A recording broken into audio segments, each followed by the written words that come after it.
to knock or not to knock. That is the worst idea in the history of bad ideas. Okay, Alex, this is just a friendly checkup. Friends check in on friends, right? This feels oddly familiar, circa a year ago, San Diego, whatever. He's probably fine, and when he opens the door, he'll just smile that stupidly gorgeous smile and assure you that everything's okay. He won't know that you've been secretly stalking his poetry or obsessively worrying about him or replaying the way you kissed him in your roommate's car a million times over. Will he? Can guys sense that stuff? Now that I think about it, Elias picks up on my anxiety like a bloodhound. Crap. Okay, just act normal. Here goes. I swallow the beginnings of a panic attack, lift my hand to Elias's door for the 15th time, and freeze. Again. What the hell is wrong with me? I've talked to this man countless times before and had zero problems. Zero. Zip. Zilch. But today, I'm acting like a squirrel on speed for reasons I neither accept or understand. Like, since when am I nervous around Elias? Well, okay. Maybe that's a stupid question, but since when am I unable to do basic human gestures in front of his door? Knocking is not a difficult thing to do. Fact. See below for proof. Life manual anecdote number 1. In order to greet someone at their place of residence, making your presence known is key to establishing a connection. To easily get a friend's attention, try the following. Step 1, make a fist. Step 2, bend wrist. And presto, knocking accomplished. Assuming you're normal. Normal people don't struggle with everyday tasks and are generally able to maintain mostly healthy social and romantic relationships. They can show up to parties on the fly and somehow magically fit in, talk to their friends without coming off as closeted weirdos, and happily maintain contact with their exes. Clearly, I am not and have never been one of these people. I make people uncomfortable at parties. I have no friends, aside from Indigo, but she's so open-minded and hippie cool that she'd probably make friends with a wombat, and my relationship with Elias is soul-crushingly awkward. Especially right now. So what's the best solution to a potentially awkward situation? Avoidance! I let out a deep and cleansing yoga breath.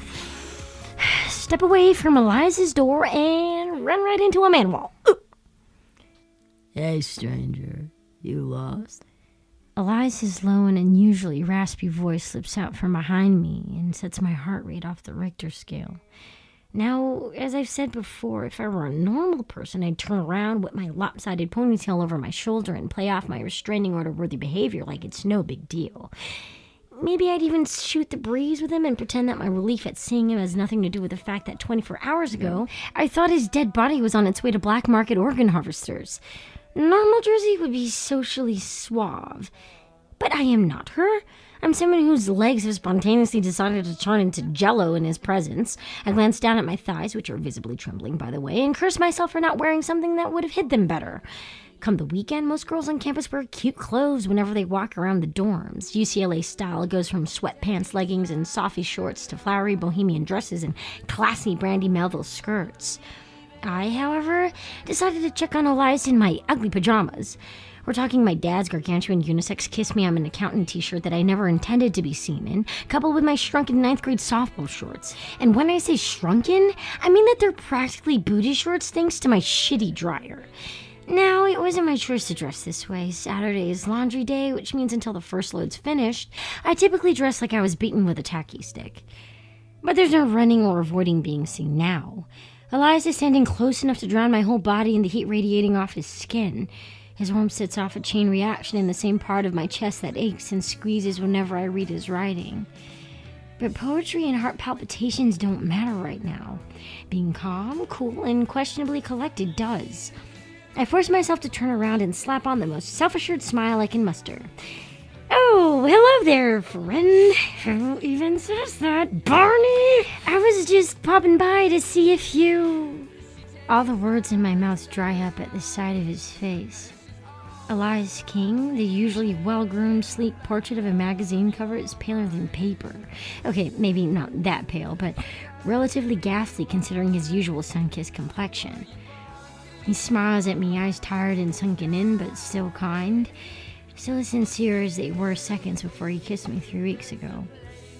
Still breathtaking. Breathtaking? Get yourself together, Alex. He's your friend, not whatever it is your hormones want him to be. Focus, smile, and be normal. To see if I was... Alive, not missing any organs, you know, the usual. To see if you're okay, and here you are looking... like shit, he says with a lazy smile. I do my best to hide my own, but it creeps its way onto my lips anyway. I wish he wasn't right about his appearance, but I've never seen him look this bad. His hair's peeking out from the sides of his black Vans hoodie, the same one I wore 3 weeks ago, and bordering on being as surfer shaggy as Tanner's. For the first time, I genuinely see the resemblance between the two of them, especially with Elias's brand new 5 o'clock shadow. His face is more youthful than his brother's, kinder. Tanner's more chiseled in the places where Elias is boyish, but that's what I like about him. I like all the little clues that give away just how much of a younger spirit he is, how much wilder he is. But today, he's tired. His breaths are labored and hollow, like the whole act of breathing is a chore. My eyes skim across his face and linger on the slight sheen glazing his temples and forehead. Maybe he was out running. His outfit could certainly pass for a jogger's. Loose-fitting light gray shorts, black Nikes, and the hint of a crumpled white shirt sticking out from the bottom of his sweatshirt. How he's able to rock I just found this outfit on the floor in my room and still look basically flawless both confuses and frustrates me.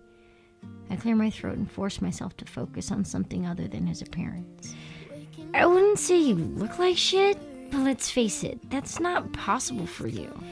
He smirks right on cue. At least he looks less worn down when he's smirking. But you do look tired. Elias rubs a lazy arm across his eyes and shakes his head back and forth like a baby bird to startle himself awake. Mildly adorable. May, tired around you? Not possible. I've just been busy. He says. Busy? I don't like the word busy. When will guys understand that girls despise the word busy because it's vague and takes on multiple negative meanings in our minds? Busy could equal any of the following. Over you, avoiding you, hiding something from you, dating someone else, sleeping with someone else, falling in love, and or writing romantic poetry for someone else. Not that I care, but case in point. I lean back against his doorframe and attempt to look casual, even though my blood pressure's threatening to shoot my bodily fluids out of the top of my head. Busy doing what exactly? Cruising around town, melting the panties off your book groupies? Charming the woman of Los Angeles with that smile and those dimples and that effortless charisma? Thinking about you, actually. Wanna come in? He says, his voice soft and genuine. I nod at him like a bobblehead, while any cool or semi-flirty response I might have had disappears into thin air. Elias reaches behind me and lightly squeezes the side of my waist before opening the door. Ladies of the universe, if you ever just so happen to be cornered by a gorgeous 6'2" Adonis who's smooth enough to make opening a door feel sexy, make sure your balance is on point. Squared shoulders and 2 feet flat on the floor heed the best results for keeping yourself upright. Do not lean back against a moving object with your feet crossed. Trying to strike a casual pose when you're not a casual person is pointless and dangerous. The second Elias opens the door, instead of waltzing into his room like the coordinated person I wish I could be, I fall backwards. I trip over myself and go teetering over like a human domino. I shut my eyes and anticipate the moment when my back and shoulders will collide with his floor, but they don't. I land in his arms instead. Even in his worn, semi-decrepit state, Elias still has the energy to save me from myself. He catches me, and for a couple seconds we're so close I can smell just enough musk and sweat to know he obviously hasn't showered in a few days. And then I fall. We both fall. Elias's arms go from being steady to slack, and we topple down onto each other with a loud thud on the floor. Note, when it comes to falling, 2 is not better than 1. Boys are heavy, especially after they've spent a year getting taller and growing more muscles. Elias's full body weight sinks down onto mine to the point where I can barely breathe. I shift my weight underneath his, but he's too big and I'm too small to make much progress. Elias, you're crushing me! He doesn't budge. He doesn't laugh. He doesn't bust out one of his usual sexual innuendos. He doesn't answer at all. I sit up as best as I can and look down to find him stone cold unconscious. I slap the sides of his face and a low-paying groan escapes his lips. happened? He slurs, his eyes glazed over like Krispy Kremes. He does his best to lift himself high enough for me to wriggle my way to freedom. Not that being underneath him is the worst thing in the world, but if I had to be trapped under Elias King, I'd like him to be conscious. Fact. Babe, you... Hey, what'd you just call me? Babe, yes, I called you babe, and I have absolutely no idea why or what these past 3 weeks have done to me because I'm worried about you and aroused by you, and if things keep going on like this, I'm going to have to commit myself to an asylum. Fact, quadruple fact. Nothing, I say. That's right, Alex, bat your eyelashes and play dumb until he buys it. I thought you called me babe, but I guess I'm hearing things. What the hell's wrong with me? I don't even know how we ended up on the floor. You fell, remember? You tried to catch me and you blacked out. Elias runs a hand through his hair and stares at me, blankly looking about as lost and confused as an 8-year-old. Granted, he tends to get confused fairly often, but this is something different. As in, sick different. First, he shows up looking like he's contracted cholera, and then he takes 2 steps into his room and passes out on top of me. I'm no doctor, but he could very well have come down with a moderately severe case of the man flu. Webster's Imaginary Dictionary entry number 1. Man flu, a common cold or mild version of the flu that's grossly exaggerated by the fact that the patient in question is male. Symptoms include fever, body aches, runny nose, vomiting, malaise, and general helplessness. Entry ended. Guys tend to get the worst case of the man flu the first time they're away from home. If he has been sick, chances are he hasn't done anything to take care of himself. And here we are. I sling my arm over his shoulders and help him sit up as straight as he can. He winces a little and I silently panic over how fragile he seems. He's never like this. The Ice King I know is pure energy, always moving at 1,000,000 miles an hour, but today he's running on empty.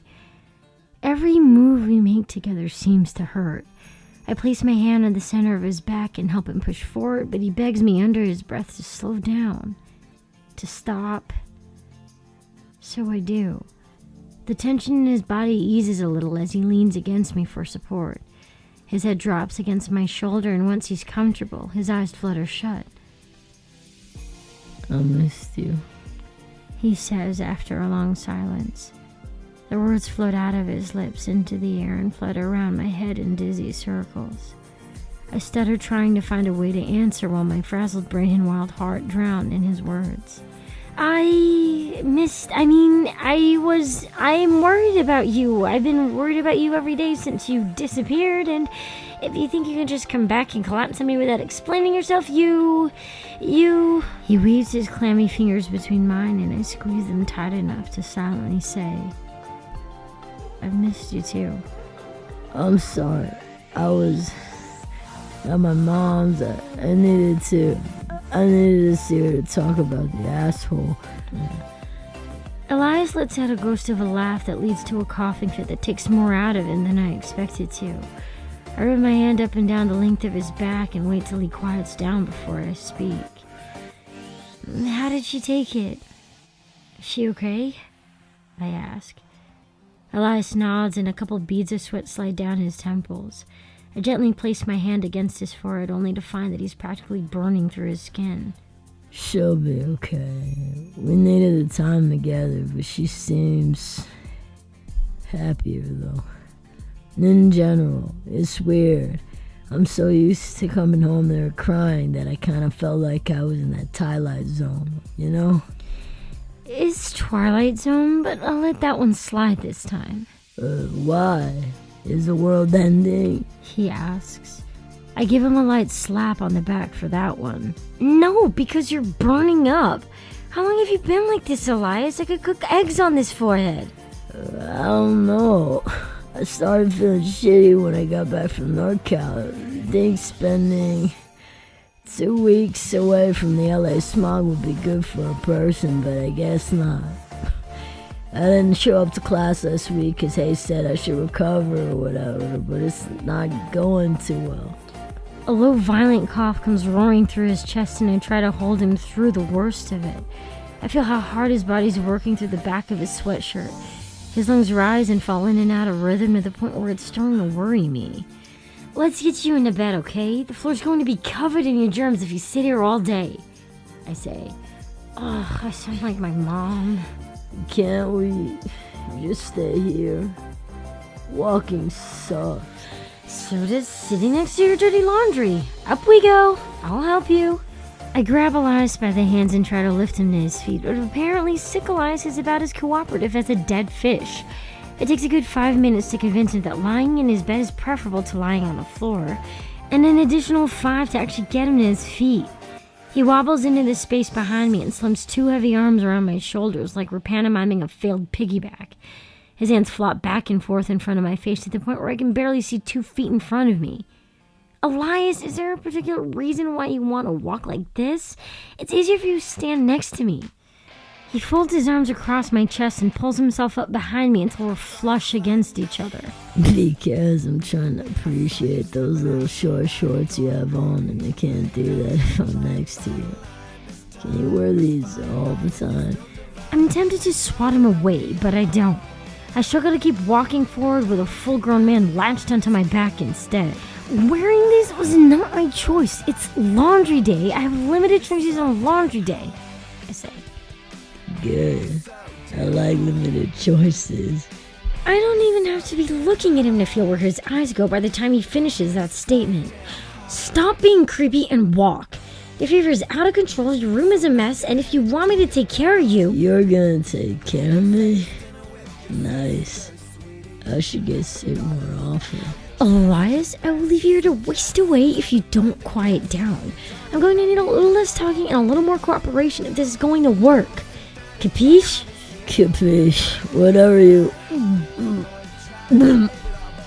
Elias makes a low guttural sound mid-sentence and his whole body freezes. His grip around me tightens, his mouth opens, and suddenly a flood of lukewarm liquid spills down the front of my shirt.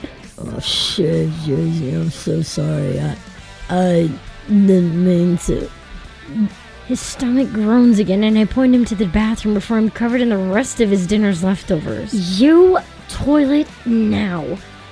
Elias stumbles off to the bathroom while I slowly wriggle out of my dad's t-shirt. There's vomit all over everything. Speckled on my skin, my hair, my shoes, soaked into my bra. I try my best to keep myself from vomiting because of the smell. Burritos and orange juice.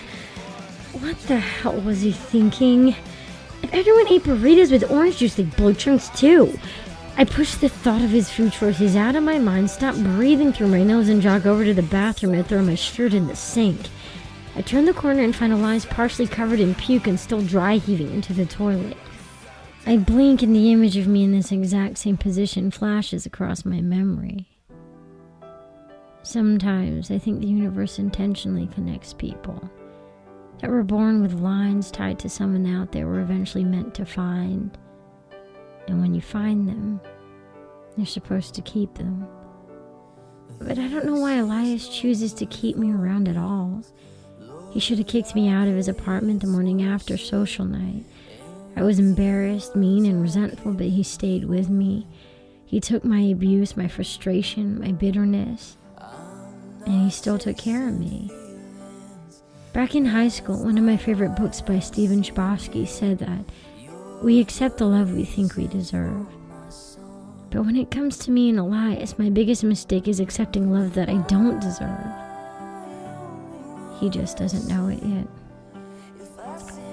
Elias sinks back against the bathroom wall once the dry heaving stops. He pulls his knees up into his chest while shivers rack through his body. I grab a towel off the rack to wipe the sweat off his face and settle down by his side. He looks over at me, eyes swimming in their sockets, and forces a smile despite himself. Your outfits just keep getting better and better, Jersey. I like where this is going. I dab the towel along his forehead and shush him quiet. Well, as far as I'm concerned, the only place you're going is the shower. Take this off. But I'm cold. I know, but would you rather sit here and freeze in your own vomit or clean up and warm up in the shower? It takes a fair amount of effort, but Elias manages to plaster on a pout in protest. I want a shower, but only if you come with me. His eyes unsteadily drop down to my lips and slip along the groove of my neck and eventually find their way to my half-covered chest. My face heats up the longer he stares, but the longer he stares, the less I want him to stop. He watches me the way he touches me, slowly, deliberately, every glance intentional and intimate. We've been here before, sitting face to face, breathing tension into our shared silence, wondering who will make the first move, the first mistake. Elias lifts his hand to my shoulder and gingerly tugs at the strap of my bra until it slips down my shoulder. Up, I ask, my voice barely there. He takes the tiny black band in his hand again and moves it back into place, but I stop him short. I meant stand up. You can leave that where you left it. He slips into a satisfied smile and reaches out for me to help him up. He's on his feet in seconds this time, shoulders squared, body more poised and relaxed than before. I glance down at his crumpled white tee and the sight of him in it steals the air out of my lungs. The fabric's drenched in sweat, see-through and sticking to the outline of his six-pack. He's making no effort to flaunt. It's subtle, sexy, and for the first time since we've been together, I let my heart and my hands take control. Elias lifts his arms as I pull him out of his shirt. Once he's free, he steps closer and stares me into a self-conscious silence. He takes my trembling hand and places it over the year-old tattoo on his chest. This is yours whenever you want it. You know that, right? He whispers. My hand tenses and stills in his, but he holds it steady.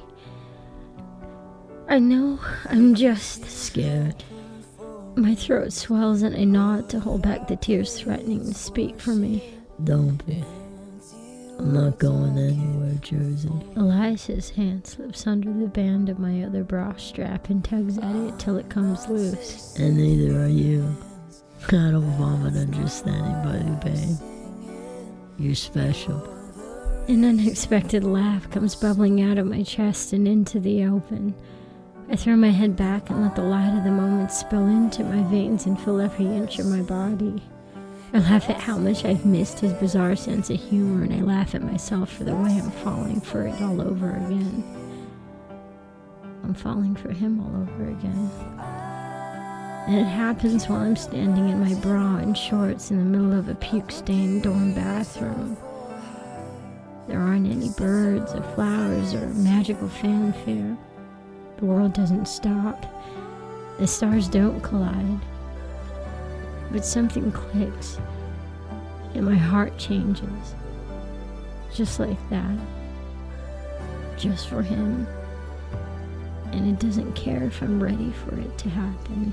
It doesn't ask for permission to beat out of my chest when Elias's hands graze around my back and unclasp my bra. It doesn't pace itself when we pull each other out of the rest of our clothes and walk hand in hand into his shower. It does what it wants, how it wants. And in that moment, it only wants him.